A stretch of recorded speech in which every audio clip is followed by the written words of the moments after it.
Welcome to 5 Minutes in the Word, a daily devotional in the Word of God. Logan, it started last year for me, and I think for a lot of people. Middle of March, all of a sudden, the world just came to a stop. I mean, that's the way it felt. And a lot of us experienced uncertainty. We needed something we could grab hold of. I kind of think Psalm 46 gives us that. To me, you'd be thinking correctly. Basically, uh, the title here in my Bible says, God is our fortress. And that's very true.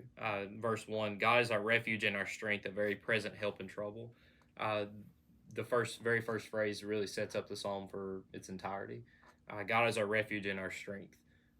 For me, when I saw that and I got to thinking about it, I immediately thought of just playing ball. Of course, I think about that all the time. But when the offense isn't percolating the way that it should, you can always rely on your defense in that your defense could also score you points. Yeah. The thing that you would rely on, aka your refuge, could in reality be your strength.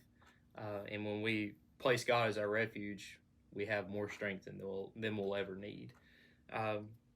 Continuing on in verse 2, therefore we will not fear, though the earth gives way, though the mountains be moved into the heart of the sea, though its waters roar and foam, though the mountains tremble as its swelling.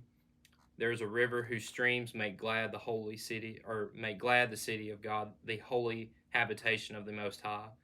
God is in the midst of her; she shall not be moved. God will help her when morning dawns. The nations rage, the kingdoms totter, and utters his voice. The earth melts.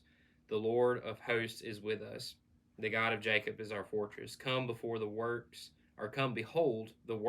of the Lord, how he has brought desolations on the people. He makes war cease to an end of the earth. He breaks the bow and shatters the spear. He burns the chariots with fire.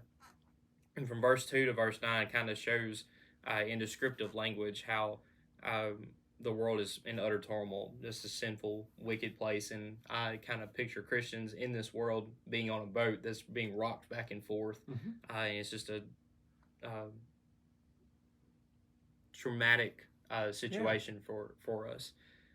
But verse 10 kind of sheds a lot of light and calmer seas, I guess you can say.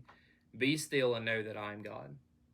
Is that probably a passage here that we've heard umpteen times before? But what does it really mean to be still? Well, for me, turn off your phone because that's toxic.